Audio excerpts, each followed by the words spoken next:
conversar com vocês e com os colegas aqui, exposição do Encontros entre o Moderno e o Contemporâneo, uma exposição em parceria entre o Museu de Arte Moderna de São Paulo e o Instituto Traufies e a Galeria do SESI. Essa exposição surgiu no momento, como alguns de vocês devem saber, que o Marquês do Ibirapuera está sendo reformada e temporariamente o MAN está fora da sua sede, e foi uma oportunidade, né, de a gente mostrar a coleção do museu, que nem sempre é vista, né, na cidade de São Paulo.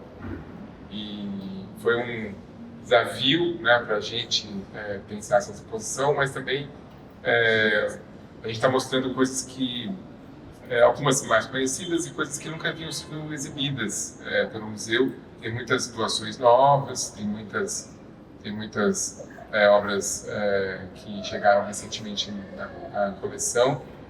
E você vai falar um pouco sobre a exposição, sobre o catálogo. A Gabriela Gotota, que é curadora da exposição, junto comigo, e Paulo Vinícius, né, um dos designers do catálogo, vão conversar também. É menos uma palestra, mais um bate-papo. Vai só explicar um pouco esse título, Encontros entre o Moderno e o Contemporâneo. Vocês sabem, né, que, embora a gente seja um museu de arte moderna, na origem, né, dessa concepção do museu de arte moderna sempre teve essa vontade de ser a arte atual, né? O MAN é fundado em 1948 e ali a arte moderna ainda era, né, o que tinha de mais atual. Mais tarde, os museus de arte contemporânea vão ser fundados, vai surgir essa nova nomenclatura e essa diferenciação entre moderno e contemporâneo, que a gente pode conversar daqui a um pouco o que significa isso, como entender o que é moderno e o que é contemporâneo. Mas tem muito a ver com a história do MAN, que a Gabriela pode até contar um pouco, né? A história do museu, como que o museu foi se reconfigurando. O museu de 1958 não é o mesmo que se reorganiza a partir dos panoramas da arte brasileira, que tem esse viés de fato contemporâneo, né? Que a partir de 69 ele vai se firmar como uma das exposições mais relevantes do cenário artístico brasileiro. Era uma exposição anual, se tornou bienal depois, mas esses panoramas também marcam, né, não só a coleção do MAN, porque muitas peças acabaram sendo adquiridas, continuam sendo adquiridas a partir dos panoramas, mas ele marca não só a coleção, mas marca essa identidade do museu que está próxima da produção atual, da produção recente, da produção contemporânea, que depois a gente pode falar um pouco sobre essa diferença, mas talvez possa falar um pouco disso, que você estava falando agora há pouco, né, informalmente. Sim. Boa noite, pessoal. Meu nome é Gabriela. Bom, o Museu de Arte Moderna de São Paulo, ele surge em 1948 e logo de início ele já tem uma Bienal, que é a Bienal de São Paulo. Para quem não sabe, a Bienal de São Paulo foi criada e fundada pelo Museu de Arte Moderna. Inicialmente, inclusive, se chamava Bienal Internacional do Museu de Arte Moderna de São Paulo. E entre 1951 a 1963, todas as edições da Bienal foram organizadas pelo MAN. Nesse início dos anos 60, o Titilo Matarazzo, esse grande industrial que foi o idealizador e fundador do MAN e também da Bienal de São Paulo, decide separar as duas instituições. Funda, assim, a Fundação Bienal de São Paulo, que atua até hoje na organização das bienais, e o museu se torna museu apenas. E logo em seguida, o mesmo Matarazzo decide doar a coleção do MAN.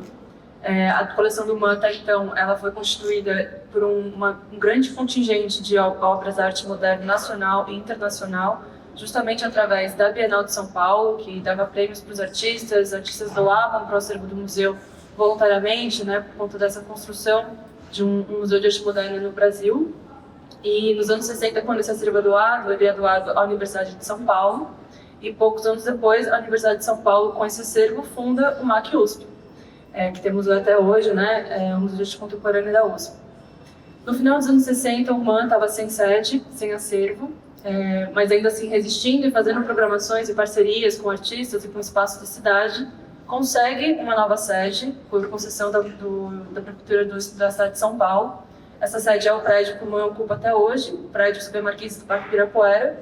Em 69, o museu inaugura uma nova bienal, que é o Panorama da Arte Brasileira. Inicialmente, como o Cauê falou, não era uma exposição bienal, era uma exposição anual, e depois ela vai sendo, a cada ano, se revezando em relação a linguagens artísticas que eram focalizadas. Então, num ano era pintura, no ano seguinte era desenho e obras em papel, depois obras tridimensionais.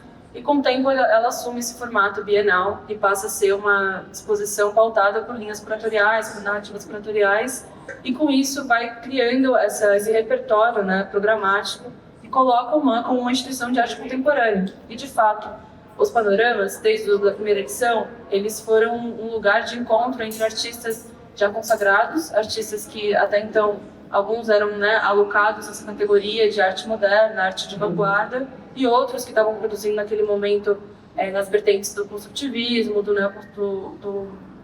concretismo, do neoconcretismo, e com isso também artistas muito jovens, artistas que estavam começando a produzir, que tinham já produções bastante atuais e radicais, né, no sentido da linguagem, da materialidade.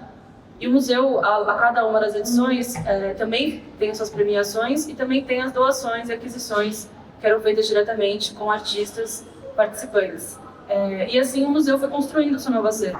Um acervo que inicia, além do panorama, com uma nova doação, a doação do colecionador Carlo Tamani, que foi um colecionador de arte moderna, por excelência. Muitos artistas do início do século XX ele colecionava, e ele doou para o Museu de Arte Moderna justamente entendendo que o lugar de uma coleção desse tipo era no museu como o MAM.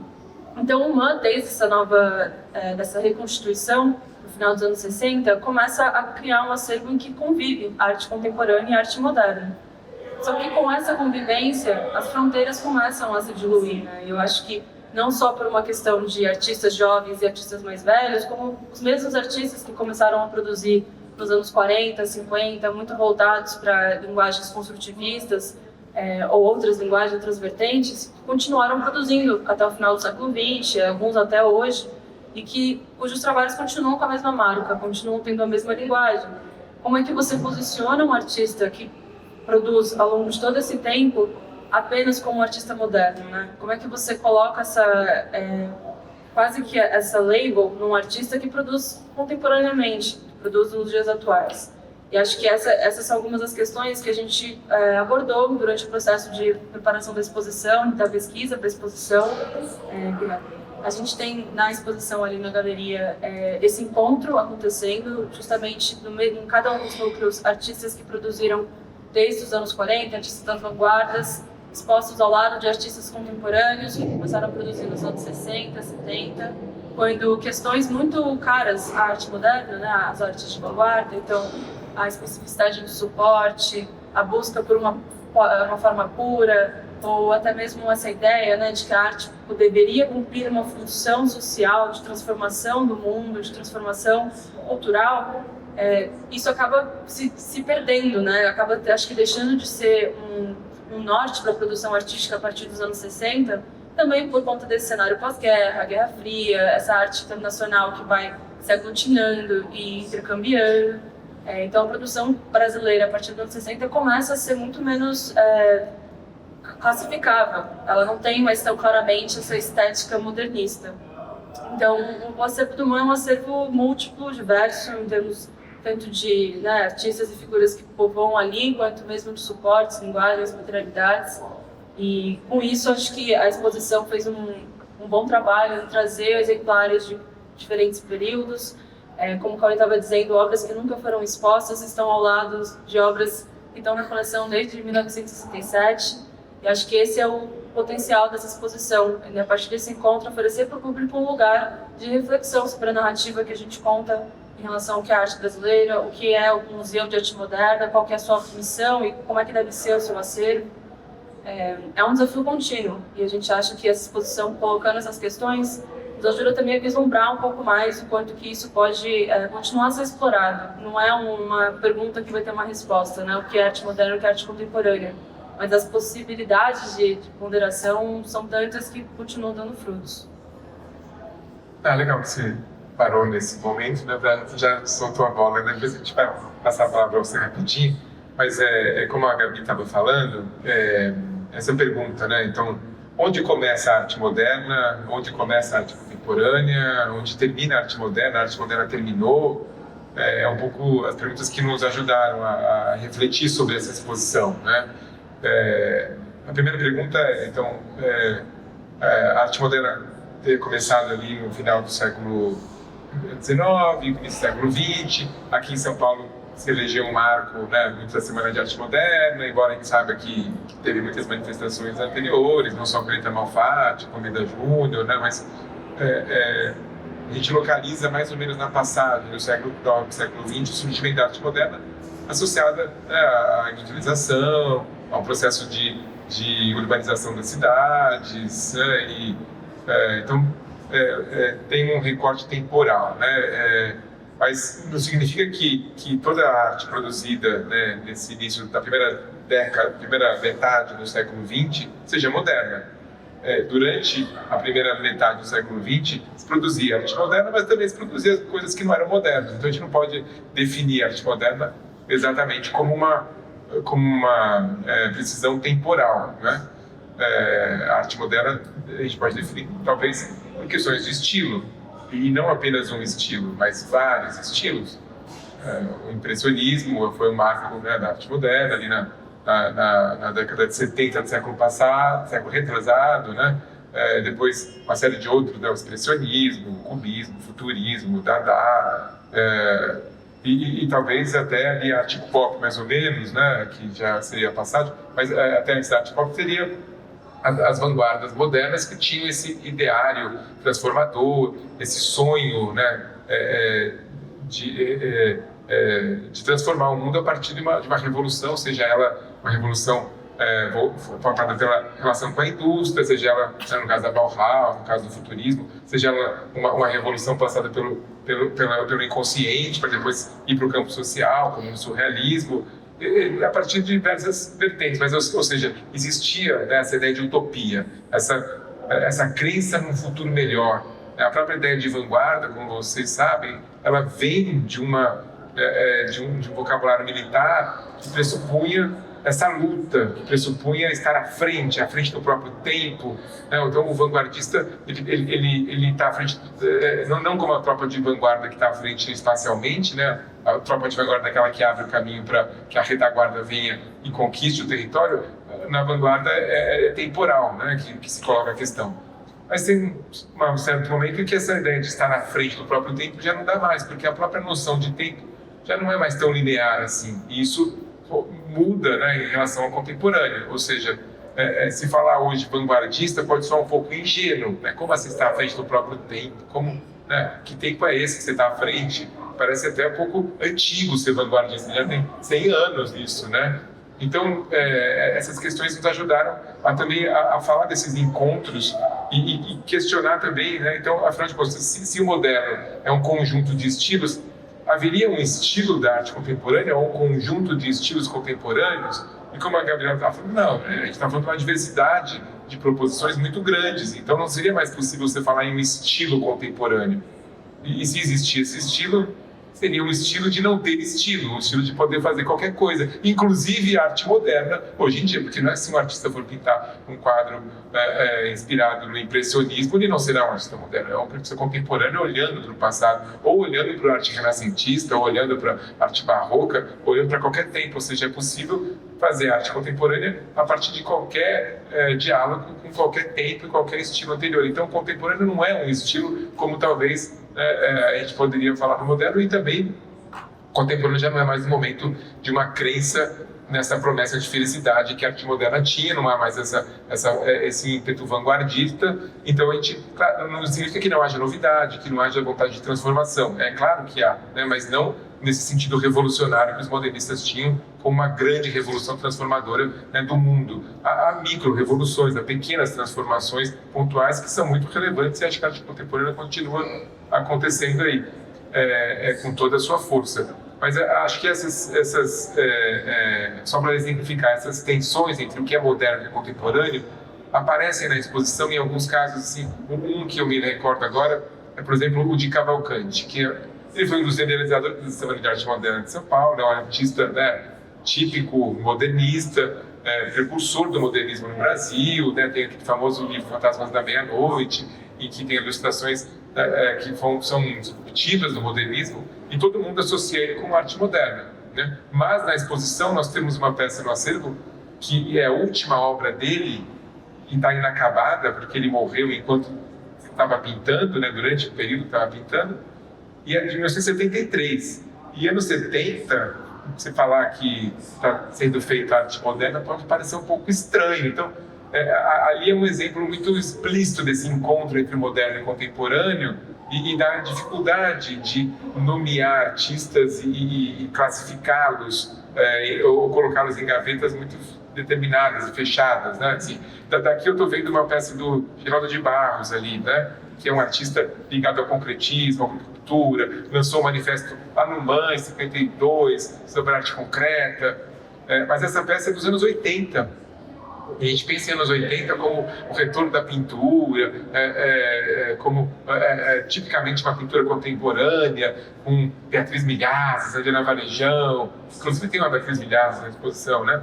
Mas que essa peça ele revisita discussões concretistas a partir não mais de uma pintura sobre tela, mas também de questões relacionadas à indústria, à fórmica. Então, são dois exemplos, a gente pode depois dar outros vários, né? Depois a Gabi pode falar também dos núcleos que a gente dividiu a exposição, porque em vez de construir uma cronologia em que é uma passagem até aqui é moderno, até aqui é contemporâneo, ou em vez de dividir artistas internacionais de um lado, os brasileiros de outro, a gente organizou de um outro modo a exposição, que a Gabi vai explicar um pouco melhor agora, né, para justamente promover esses encontros de modo mais fluido, e no catálogo isso se reflete também. Depois o Paulinho podia contar também, porque eu falei mais do que devia, não sei, Gabi.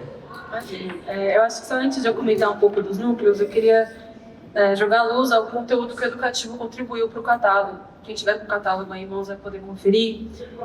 A gente, nesse processo, né, de entender, acho que antes até de, como eu falei, pensar em respostas, a gente sempre procurou identificar as perguntas. E um canal excelente para entender as perguntas que o público se faz dentro do MAN, porque é isso, um museu de arte moderna, você entra para visitar uma exposição e o que você vê é arte contemporânea. Para quem talvez estude isso, trabalhe com isso, talvez até faça algum sentido e seja possível elaborar, né, e ter uma experiência interessante a partir disso. Mas para um público de crianças, de estudantes de escola primária, secundária, que estão se formando e que são muitas vezes ensinados a dividir claramente essas duas coisas, né, e falar, isso aqui é moderno, isso aqui é contemporâneo, ou muitas vezes nem entra o contemporâneo na formação, porque contemporâneo é o de agora, né? Se para na arte moderna justamente porque é o que dá para classificar e identificar mais claramente a partir de uma estética. A gente conversou muito com os educadores do museu porque a gente tinha essa dimensão já em algum lugar do nosso processo, que não é só nossa esse questionamento, é do público também. E essas questões, mais do que colocar em xeque o estatuto do Museu de Arte Moderna, né, como museu de arte moderna por excelência, que não é o nosso caso, como eu estava falando, na verdade muito frutífero para a gente de fato aprofundar como que essa continuidade no tempo, ela se sobrepõe, ela se atropela, ela se atravessa, a coisa não termina para uma outra começar. Então, a gente conversou com os educadores e provocou eles a identificarem, a partir de relatos que eles mesmos sempre produzem, depois de visitas guiadas, visitas com grupos de estudantes, justamente esses momentos em que eles se questionam o que é moderno, o que é contemporâneo, o que tem de moderno aqui nesse museu. E durante uma visita, por exemplo, num panorama como a gente teve o do ano passado, que foi um panorama muito por excelência de arte contemporânea, em alguns panoramas que vocês já podem ter visto, tiveram obras de artistas modernos, né? Obras datadas do começo do século, em um panorama teve até obras pré-históricas. No panorama do ano passado foi tudo produção contemporânea, algumas até produções inéditas, produzidas especialmente para a exposição. E nessas visitas o educativo ouvia muito desses questionamentos quando colocava para o público, né? Isso é arte contemporânea. Então no catálogo a gente reuniu, primeiro num mapa mental, que depois eles escreveram sobre, então tem um texto e esse mapa mental em seguida, em que as palavras, né? Arte moderna e contemporânea estão interligadas por questionamentos, e muitos desses questionamentos são da voz do próprio público, e além disso algumas reflexões dos próprios educadores. Então, isso foi muito importante para a gente realmente entender o propósito educacional de uma exposição como essa, né? Como deve ser toda exposição de acervo e como deve ser sempre as exposições do MAN. E aí, entrando um pouco então no catálogo e falando um pouco dessa divisão de núcleos que eu estava comentando, a gente procurou identificar a partir desse olhar, né, para obras que estão na coleção há muito tempo e obras que foram adquiridas, doações que o museu recebeu recentemente, quais eram talvez essas ligações mais temáticas ou até mesmo de analogia, né, metafóricas, relações simbólicas que poderíamos traçar entre obras de artistas diversos, de períodos diversos, e mesmo um artista que vai estar em um núcleo também vai estar em outro com obras de tempos completamente diferentes, né, produções que visivelmente não parecem ser do mesmo artista ou do mesmo período. Então, a gente começa com o núcleo natureza, fim da representação, justamente porque a natureza é talvez o assunto mais antigo da arte, né? Acho que a arte ela começa a partir da reflexão do indivíduo, do ser humano, na sua relação com o mundo natural. Isso na arte pré-histórica, né? Na arte rupestre, aqueles primeiros totens que foram elaborados com argila, com pedra, enfim. Na arte moderna, a natureza ela se torna menos um lugar de idealização de uma beleza e muito mais um lugar de reflexão sobre a relação do homem com seu meio. Então, a arte moderna, ela se destitui de toda a pretensão de naturalidade, né, de uma representação verossímil, que você veja uma tela e imagine aquele corpo se movimentando, né, pensando assim em pintura renascentista, em pintura barroca, em que tinha uma preocupação, a pintura clássica, uma preocupação muito objetiva em representar as coisas, né, o mundo, a realidade tal como se vê. A arte moderna rompe com isso completamente, especialmente a partir dos impressionistas, e no Brasil, né, as vanguardas modernistas estavam dentro dessa lógica. E, ao mesmo tempo, você tem na arte contemporânea não um retorno necessariamente a uma figuração verossímil, mas um olhar para a natureza que não necessariamente vai negar essa relação objetiva de representação ou de apresentação. Então, você tem artistas mais recentes nesse núcleo que estão olhando, por exemplo, para a materialidade da natureza, como a Ione Saldanha, com a instalação que a gente tem logo na entrada da exposição. Ela se apropria de troncos de bambu, que são uma forma natural extremamente simples, né? São tubulares, são compridos, e que naquele momento que ela estava produzindo, anos 60, tinha um diálogo formal muito óbvio com o construtivismo, né? Com essa simplicidade da forma, mas ao mesmo tempo, quando ela se apropria desse material, ela realiza uma pintura sobre ele, como se fosse uma tela.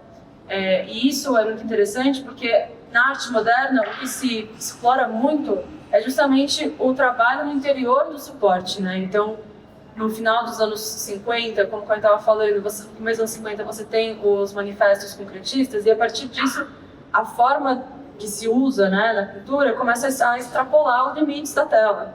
Ela começa a ir para o objeto, começa a ir para a tridimensionalidade. A Ione Saldanha ela não está olhando para isso. Ela está se apropriando de uma forma, de um material natural, está fazendo uma pintura geométrica, ela trabalha esses bambus com manchas de cor muito lineares, em que você vê uma cor terminar para outra começar, não tem nenhuma mistura ali de tons. E, ao mesmo tempo, você cria a partir disso um objeto que é difícil de se classificar. Você chama isso de pintura? Você chamaria isso de escultura? Não é escultura porque não tem o ato de esculpir. Mas será que é pintura, já que não se tem tela, já que não se coloca sobre uma parede? Então, esse é um trabalho bastante emblemático da exposição e desse núcleo justamente porque ele nos faz mais perguntas do que nos dá resposta.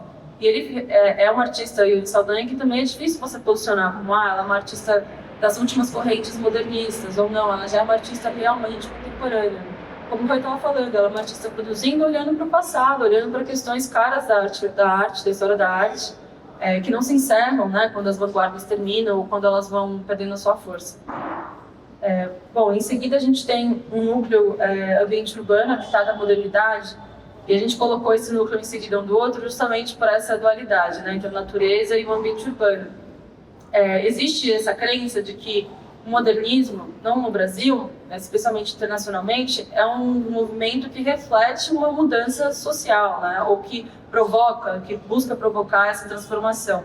E isso pautado por uma mudança ambiental, né? As cidades foram se desenvolvendo muito a partir do século XIX, especialmente na Europa, devido à Revolução Industrial, a segunda Revolução Industrial, que força realmente as cidades a tomarem proporções muito maiores, começam a produzir, né, em massa e tudo mais.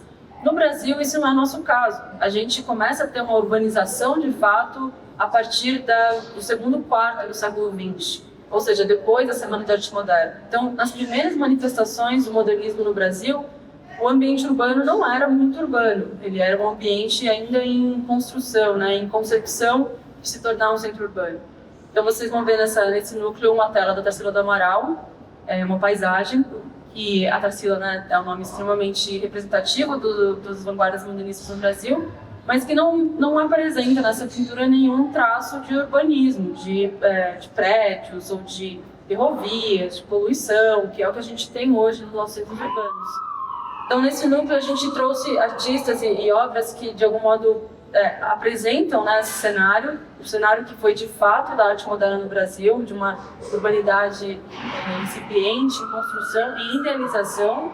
Inclusive, tem muitos pesquisadores que apontam para isso, né, que o modelista brasileiro foi a força motriz do urbanismo, né, da ideia de urbanidade no Brasil, justamente porque idealizava um lugar para a sua produção. Se a arte moderna vai existir no Brasil, ela tem que ter um ambiente moderno para isso. Por outro lado, nesse núcleo a gente tem, então, artistas muito contemporâneos que, de fato, já retratam uma urbanidade tal qual a gente tem hoje, né? Com as suas violências, com as suas disrupções, com as seus ruídos e texturas. Então, é um núcleo interessante porque esse encontro ele é bastante contrastante. Em seguida, a gente tem o núcleo Corpos, Políticas da Relação, a figuração, né, o trabalho de representação, ou muitas vezes de não representação, né, de uma abordagem conceitual do corpo dentro do trabalho artístico, ele é recorrente também desde os primórdios dos tempos.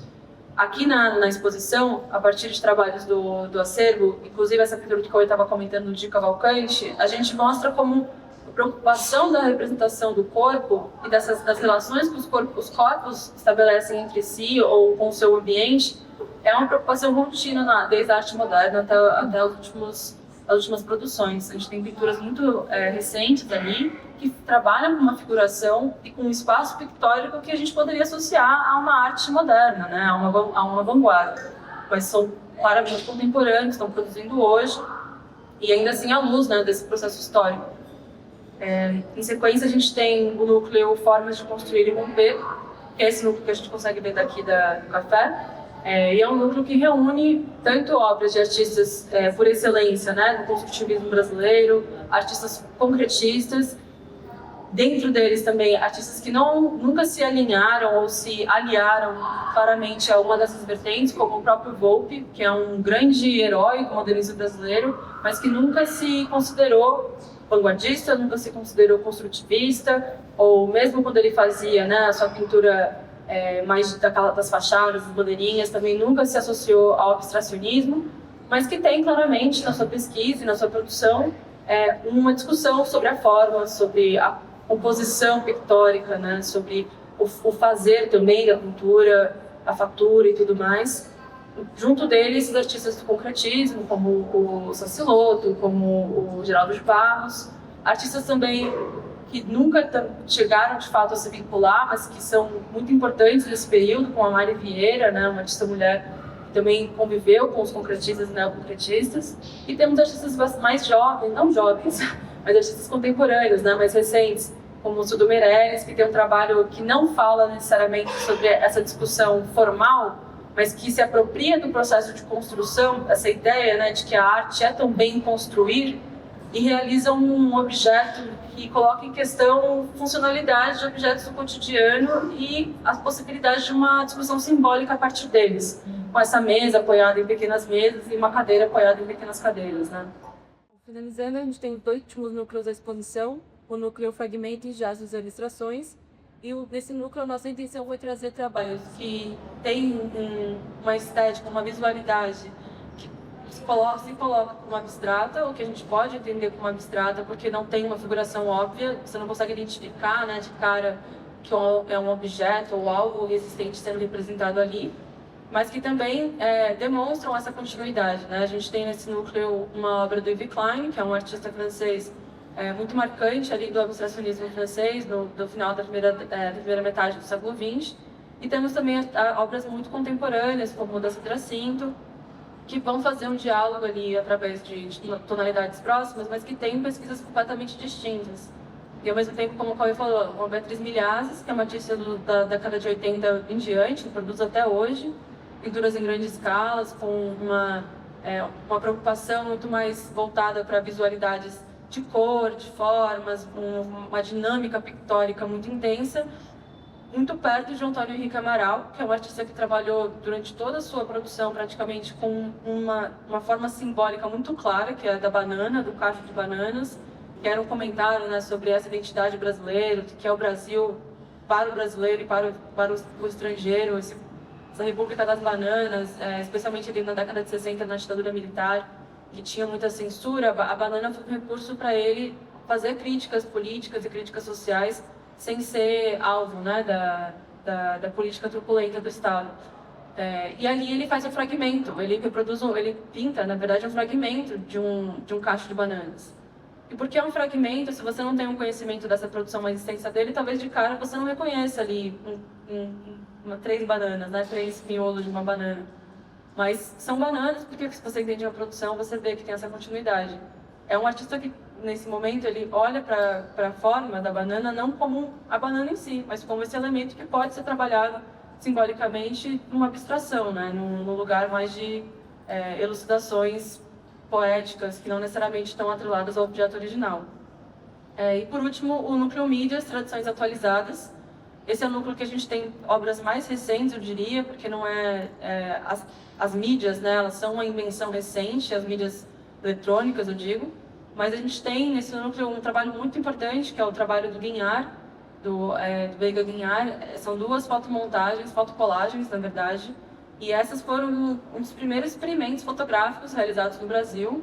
A fotografia, quando surgiu, tinha um papel, né, muito documental, jornalístico, de registro da realidade tal como se apresenta, e rapidamente começou a ser apropriada pelos artistas justamente porque era um novo mecanismo de produção de imagens.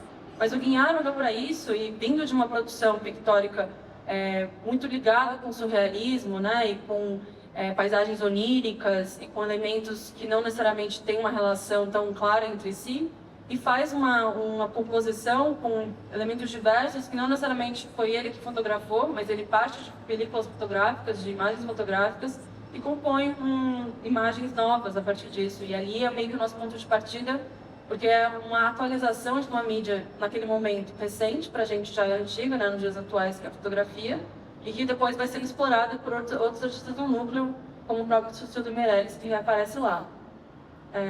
Bom, falei bastante. Acho que agora é hora da gente introduzir o Paulo Vinícius, para falar um pouco do projeto gráfico do Catálogo. Oi, boa noite, sou o Paulo. Pegando tudo que a Gabi e o Cauê falaram, eu e o Rafael Camada, que é o outro designer, desde o começo a gente queria usar a fonte helvética. E nesse momento, como a gente fora da sede, era muito importante levar a identidade visual do museu também por fora. E desde o começo, desde o primeiro logo que teve o MAN, sempre foi helvética, assim. Então, é uma fonte moderna, ela é geométrica, racional e objetiva, sem serifa. E então isso era uma coisa muito clara, assim, desde as primeiras conversas, que a Helvética precisava estar na identidade visual do catálogo. E, enfim, aí a gente foi tendo as primeiras reuniões, foi um catálogo bem coletivo, assim, feito com curadoria, educativo, publicação, todo mundo junto.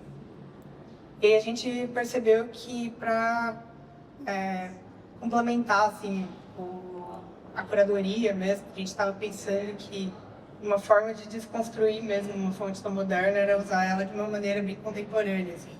Então, é uma fonte que ela é super fácil para leitura e super objetiva, e a gente criou essa sobreposição entre as letras, assim, que foi criando todos os elementos da exposição. Então, onde começa o M e o O, tem esses espaços, que eu acho que é muito esse encontro mesmo entre as letras, e foi daí que saiu os elementos mesmo da identidade.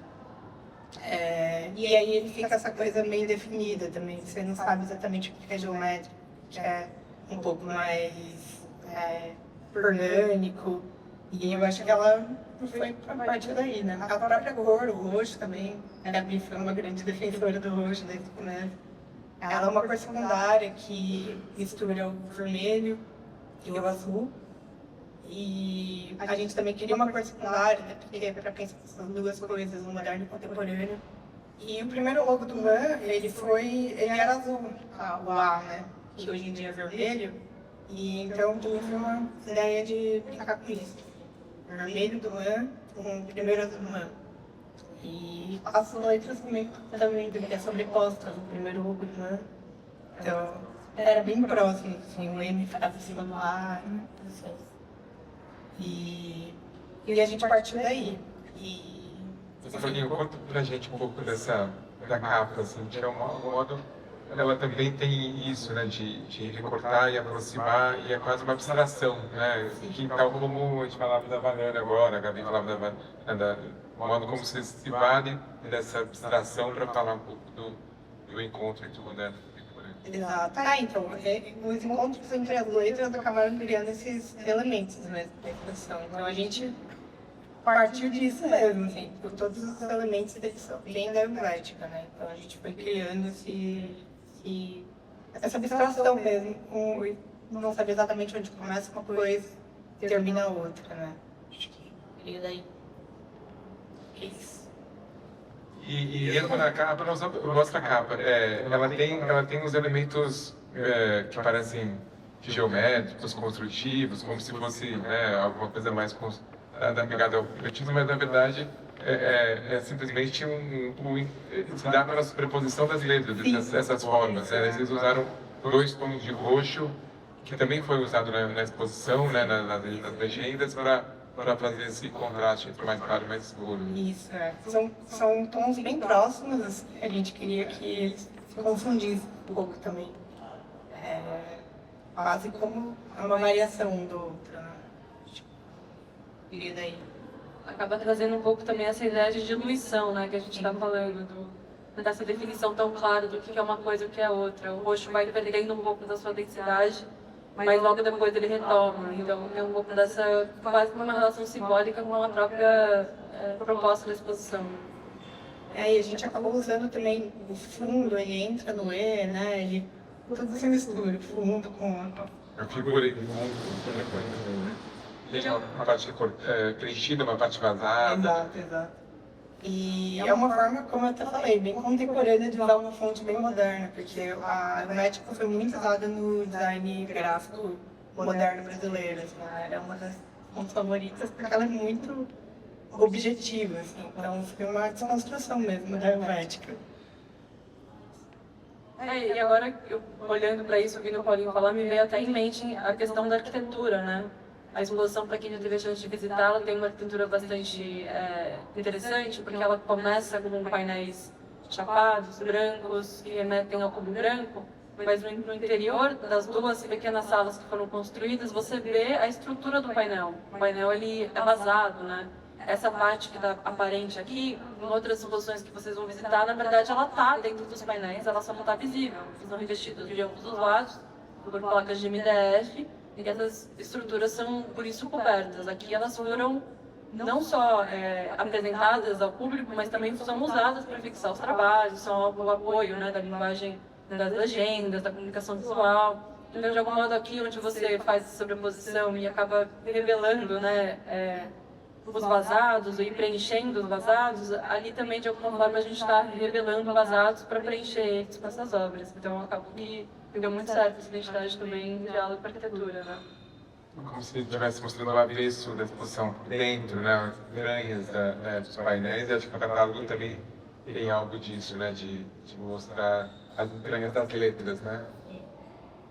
A gente acabou usando esse vazado muito nos títulos também, não só no título da exposição, como no título dos núcleos. Mas ao mesmo tempo também o catálogo ele é bem assim, objetivo, assim, também na parte das legendas, dos textos, assim. Então, bem essa mistura das 2 formas que você pode usar o Helvética também. Tem uma diferença de papéis que você podia falar também. Na parte do texto a gente acabou usando o Pollen, que esse é mais fácil para leitura. E na parte das obras a gente acabou usando o Eurobook, que é um papel branco e funciona melhor para leitura das obras. Foi isso, são esses dois papéis que a gente usou. E acho que também, a única parte mais visual do Pollen é a parte do mapa mental do educativo. Foi um desafio fazer, Foi um né? desafio, foi. O pessoal do aplicativo elaborou primeiro esse mapa mental à mão, que é o que se costuma fazer, né? Quando a gente, enfim, não sei quem praticou isso, mas eu, quando era universitária, fazia muitas vezes mapa mental para estudar, me preparar para provas e tudo mais. E é um trabalho normal de se fazer à mão, porque ele tem até esse gesto, né? O puxar a seta, o ligar uma coisa na outra, é muito gestual. E transpor isso de um papel, uma cartolina, na verdade, muito grande, para 2 páginas de um catálogo é desafiante. Foi difícil. Mas ficou bem legal e super funcionou. E ele começou de uma maneira muito...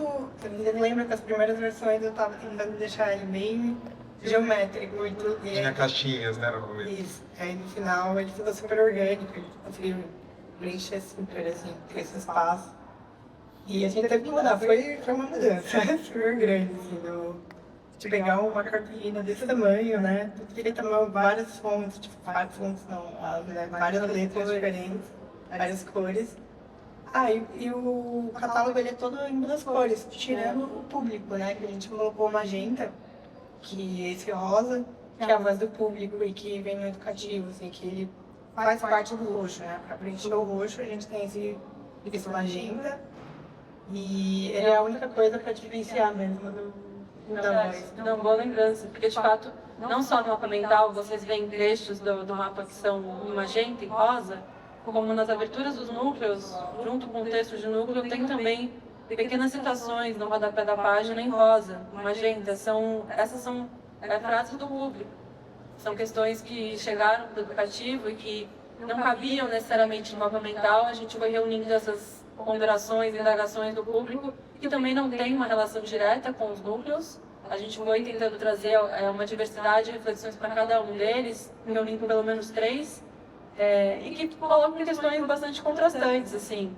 Tem uma pergunta aqui logo no núcleo natureza, arte contemporânea é uma arte colorida? Eu acho que é uma pergunta bastante interessante de se pensar, porque de fato a cor não é uma pauta nem para arte moderna nem para arte contemporânea. Mas talvez para esse visitante ele tenha associado isso justamente pela diversidade de materiais que a gente estava falando, de proposições que na arte contemporânea aparecem muito mais volume, né? Na sequência, no núcleo ambiente urbano, tem uma pergunta: contemporâneo é o antigo? Na verdade é o contrário. Então, e aí a gente colocou essa pergunta aqui, por quê? Porque justamente, como eu estava falando, o ambiente urbano no modernismo não era urbano ainda, era um ambiente querendo se urbanizar. Então, era o novo convivendo com o antigo. Então, o visitante não passou muito longe. São perguntas que não são tão evidentes, mas que, de algum modo, podem nos permitir pensar no processo, né, de reflexão que uma pessoa pode ter diante de uma obra que não se revela de cara. Então, foi também bastante legal a gente conseguir incluir isso aqui. E essa diversidade de cores que o Paulo estava falando, ou não diversidade de cores, nos ajudou a organizar um pouco dessas vozes dentro do catálogo, né? O rosa aparecendo sempre como uma voz do público. A gente podia ver se tem alguém querendo fazer um comentário, pergunta. Por favor. Boa noite, gente. Muito interessante a palestra de vocês, as colocações todas. Meu nome é Verônica. Eu gostaria de perguntar sobre qual que é o critério de seleção para fazer um catálogo, que é muito difícil, né? Porque são muitas obras, muitas opções. Qual que é a ideia, o diálogo que prevalece na escolha da obra de catálogo? Complexo, né? Acho que não é um critério, né? Você fala um pouco do núcleo, né? Eu comecei a depois a Gabi continua.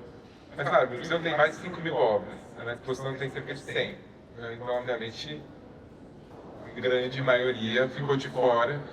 E, sem dúvida, a gente partiu, como a Gabriela falou, né, tentar trazer obras que foram fundantes para a concepção do MAN que a gente conhece hoje, que é a doação da coleção da Magni. Então a gente partiu muito desse lugar e viemos fazendo conexões, né? Então a gente olhava as paisagens da coleção da Magni, do Cavalcanti, da Silva, do José Antônio da Silva, e trouxemos paisagens contemporâneas, que nem sempre são compreendidas como paisagens.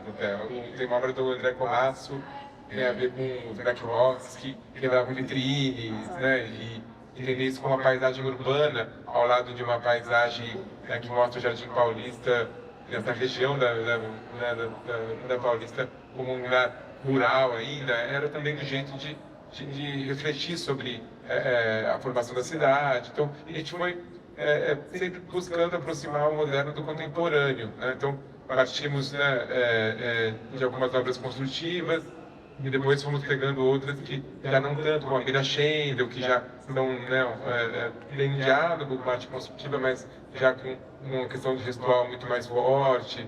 Então, o que nos ajudou muito foram os núcleos, dividir por núcleos, né? Foi um pouco isso, né?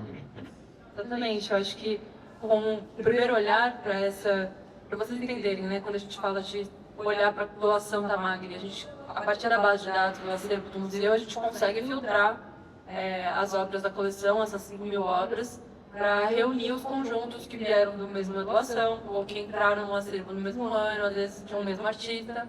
A gente estava também, evidentemente, atento aos nomes importantes do modernismo brasileiro, que não estão todos no acervo do museu, mas que o museu tem alguns. Então, a gente também olhou para as produções deles contidas no acervo. E a partir dessas primeiras listas, digamos assim, a gente foi identificando que a coleção da Magni tem obras, como o Cauê falou, José Antônio da Silva tem uma paisagem e tem uma pintura. Essa pintura, na verdade, é de outra procedência, mas é do mesmo artista. Então, a pintura de uma mulher tomando banho, então essa aqui poderia ser mais voltada, um núcleo mais sobre corpos, sobre representação de corpos.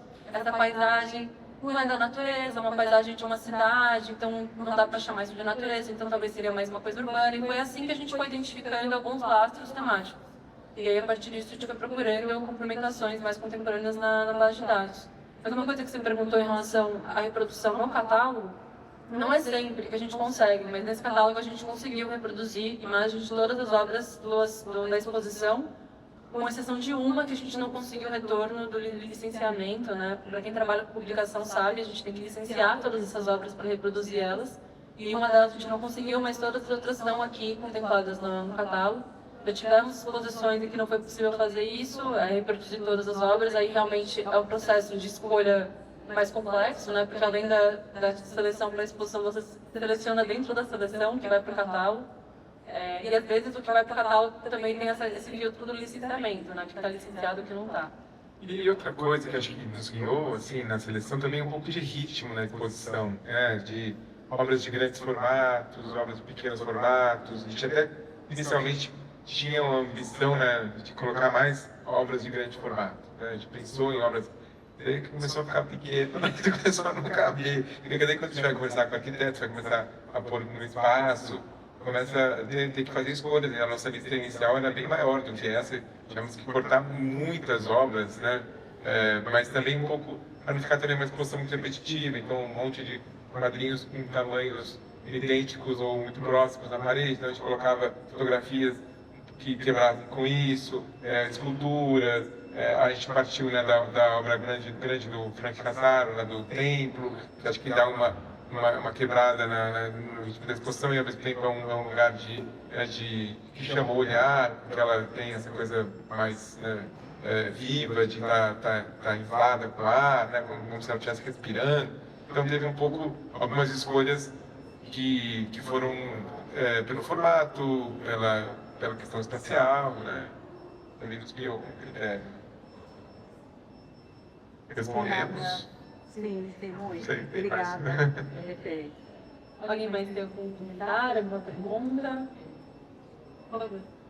Quando essa forma de decidir da cidade, tem alguma diferença na hora de fazer a curadoria? A exposição está acontecendo no próprio mundo. E quando a gente pensa na cidade, é completamente diferente. Está no museu que está dentro do parque, Até quando você fala no público, das perguntas, né? Eu acho que lá já, enquanto os estudantes não estavam evitar se desconectou um pouco de diferentes externos e entrar à disposição. E aqui a gente está na Paulista, até quando você está falando das letras que são sobrepostas, eu lembro que a primeira vez que eu me par dessa sobreposição das letras, você vai me remeteu à Avenida Paulista, sabe? Você tem que de nome. Então eu queria saber de você se tem alguma diferença na leitura da exposição, se é quem sabe isso. Tem toda a diferença.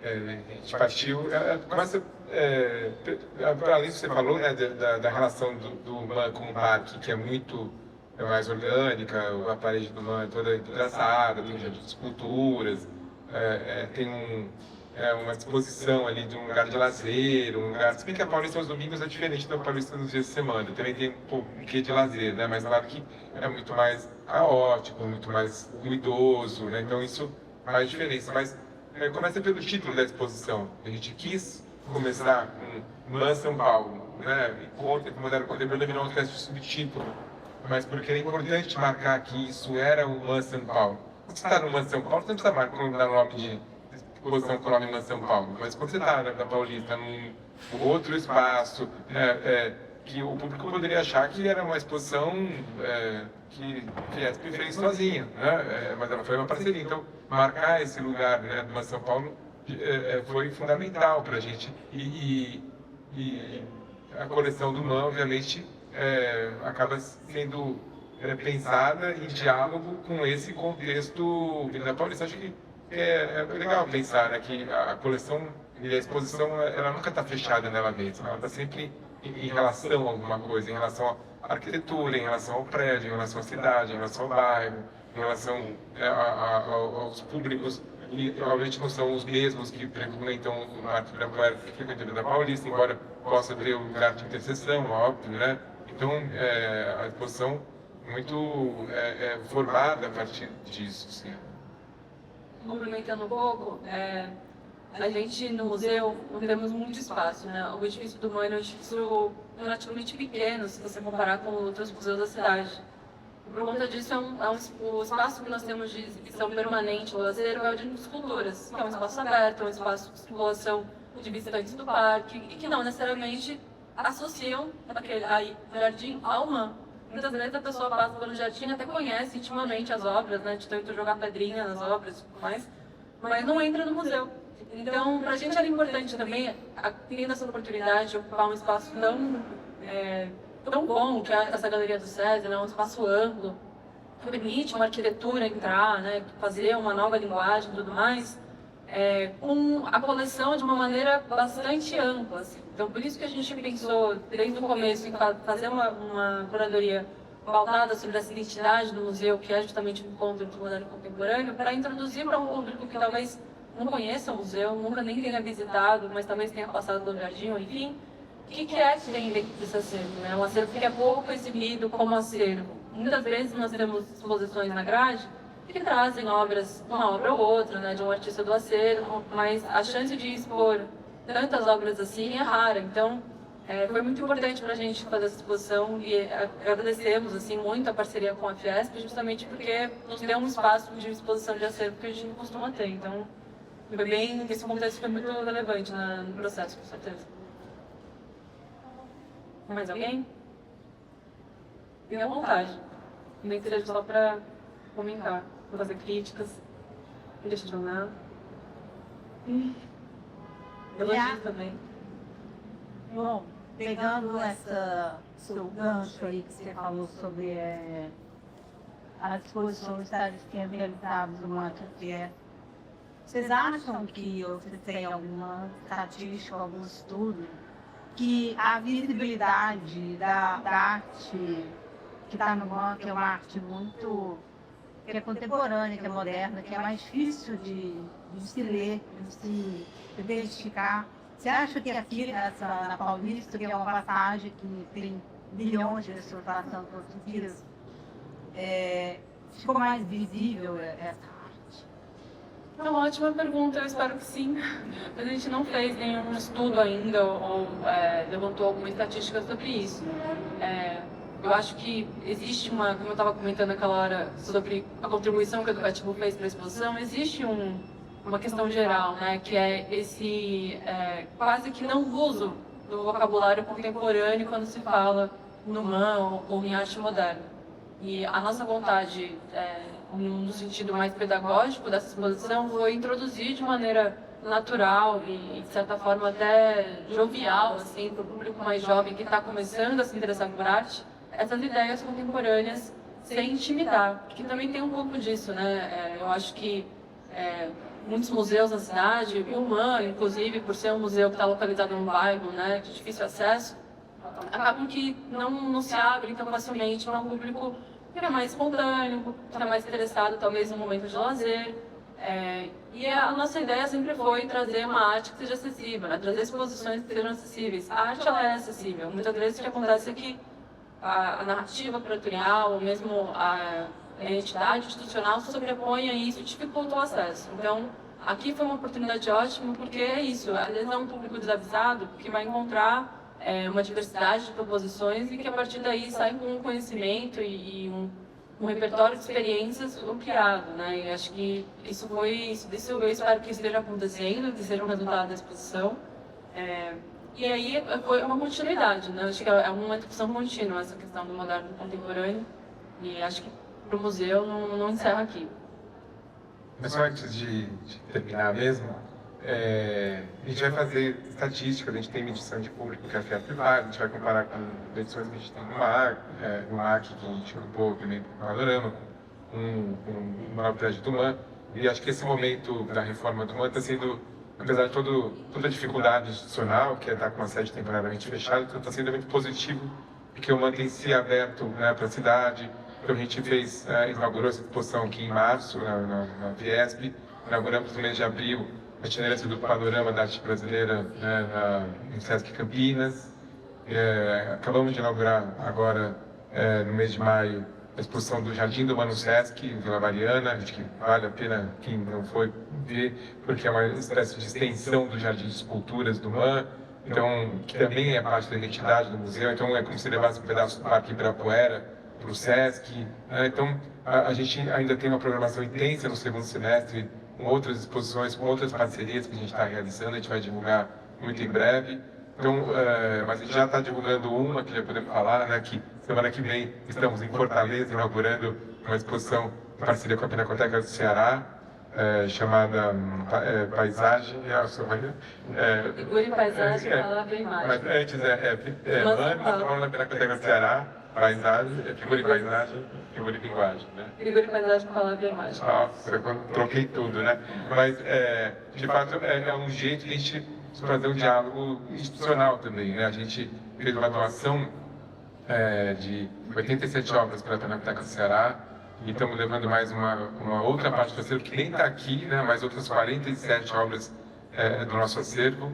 E propondo esse diálogo entre o acervo da Pinacoteca, que foi doado pelo MAN, que eram justamente obras que o MAN tinha duplicadas no acervo, que vieram dos clubes de colecionadores que o MAN concessionou. Então é um jeito também de construir parcerias, reforçar laços e conquistar novos públicos, seja ele no Ceará, em Campinas, na Vila Mariana, no Parque Ibirapuera ou na Vila Paulista e outras que virão ainda por aí, né? Então, essa experiência, acho que mesmo depois que a gente voltar para a nossa sede, a gente quer manter esses diálogos. O MAN já tem alguns anos dialogado com a instituição, a gente fez parcerias com o Museu Afro, tanto no Panorama 1000 Graus anterior, no Panorama 2022, né, sobre as Ilhas Brasa.